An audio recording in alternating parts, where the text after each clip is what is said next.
ndonjëherë. Qëra, unë mendoj që Vjosa ka peshë elektorale. Po pra. Edhe ajo peshë elektorale nuk mundet me u minimizu. Unë nuk po shoh që ka ambient që gjenerata e re nuk është ajo është bo ma shumë për krah se të tjerëve se sa dikush i brez që lidon me edhon përgjigjen e vetë për çka po ndodh në Kosovë.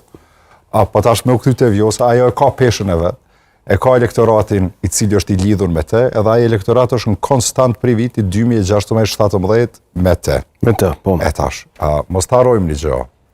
Fitoren 2021-ën e ka Albinit, ja ka mundsu Vjosa Osmani. Fitoren qëto me 51% në 10 orë, e ka mundsuar Albin Kurti. Jo. E ka lëvizja vetëvendosje, e ka udhëheq, duke thonë që Vjosën e ka kandidate për president. Asnjëherë se ka thonë. Asnjëherë se ka thonë. Tashën qëto zgjedhje. Deta s'po thotë që e ka thonë, po thotë e ka pas në kuptuar.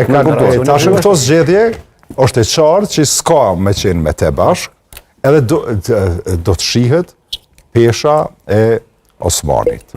Tash, kjo peshë do të shihet, të shofim, a do të ndodh kjo përbashkimi rreth, unë ma shumë kisha me thonë rreth LDK-s se sa në LDK, të matshme janë numrat, të shohim të shohim lista zgjedhore si do të duket, edhe në fund sa njerëz e përkrahin qatë rrugtim. Po